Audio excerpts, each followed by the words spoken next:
King Nebuchadnezzar made a gold statue 90 feet tall and 90 feet wide, and set it up on the plain of Dura in the province of Babylon. Then he sent messages to the princes, prefects, governors, advisors, counselors, judges, magistrates, and all the provincial officials to come to the dedication of the statue he had set up. When all these officials had arrived and were standing before the image King Nebuchadnezzar had set up, a herald shouted out, "People of all races and nations and languages, listen to the king's command. When you hear the sound of the horn, flute, zither, lyre, harp, pipes, and other instruments, bow to the ground to worship King Nebuchadnezzar's gold statue. Anyone who refuses to obey will immediately be thrown into a blazing furnace." So, at the sound of the musical instruments, all the people, whatever their race or nation or language, bowed to the ground and worshipped the statue that King Nebuchadnezzar had set up. But some of the astrologers went to the king and informed on the Jews. They said to King Nebuchadnezzar, "Long live the king! You issued a decree requiring all the people to bow down and worship the gold statue when they hear the sound of the musical instruments. That decree also states that those who refuse to obey must be thrown into a blazing furnace. But there are some Jews, Shadrach, Meshach, and Abednego, whom you have put in charge of the province of Babylon. They have defied your majesty by refusing to serve your gods or to worship the gold statue you have set up." Then Nebuchadnezzar flew into a rage and ordered Shadrach, Meshach, and Abednego to be brought before him. When they were brought in, Nebuchadnezzar said to them, "Is it true, Shadrach, Meshach, and Abednego, that you refuse to serve my gods or to worship the gold statue I have set up? I will give you one more chance. If you bow down and worship the statue I have made, when you hear the sound of the musical instruments, all will be well. But if you refuse, you will be thrown immediately into the blazing furnace. What God will be able to rescue you from my power then?" Shadrach, Meshach, and Abednego replied, "O Nebuchadnezzar, we do not need to defend ourselves before you. If we are thrown into the blazing furnace, the God whom we serve is able to save us. He will rescue us from your power, your majesty. But even if he doesn't, your majesty can be sure that we will never serve your gods or worship the gold statue you have set up." Nebuchadnezzar was so furious with Shadrach, Meshach, and Abednego that his face became distorted with rage.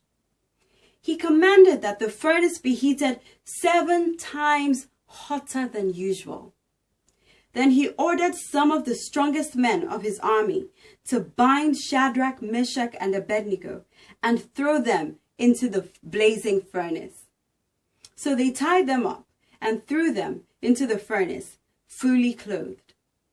And because the king in his anger had demanded such a hot fire in the furnace, the flames leaped out and killed the soldiers as they threw the men in. So Shadrach, Meshach, and Abednego, securely tied, fell down into the roaring flames. But suddenly, as he was watching, Nebuchadnezzar jumped up in amazement and exclaimed to his advisors, "Didn't we tie up 3 men and throw them into the furnace?" "Yes," they said, "we did indeed, your majesty." "Look," Nebuchadnezzar shouted. "I see 4 men, unbound, walking around in the fire. They aren't even hurt by the flames. And the 4th looks like a divine being." Then Nebuchadnezzar came as close as he could to the door of the flaming furnace and shouted, "Shadrach, Meshach, and Abednego, servants of the Most High God, come out, come here." So Shadrach, Meshach, and Abednego stepped out of the fire. Then the princes, prefects, governors, and advisors crowded around them and saw that the fire had not touched them. Not a hair on their heads was singed, and their clothing was not scorched. They didn't even smell of smoke. Then Nebuchadnezzar said, "Praise to the God of Shadrach, Meshach, and Abednego.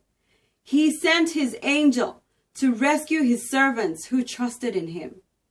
They defied the king's command and were willing to die rather than serve or worship any god except their own God. Therefore, I make this decree. If any people, whatever their race or nation or language, speak a word against the God of Shadrach, Meshach, and Abednego, they will be torn limb from limb, and their houses will be crushed into heaps of rubble. There is no other God who can rescue like this." Then the king promoted Shadrach, Meshach, and Abednego to even higher positions in the province of Babylon.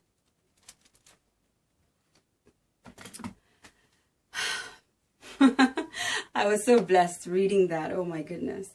You know, whatever it is you may be facing today, or whatever it is that is facing you, I just want to encourage you to stand on God's faithfulness. Stand in God's promises, knowing that God is faithful. He is the same God yesterday, today, and forever. And he is still the God of impossibilities. He can do the impossible.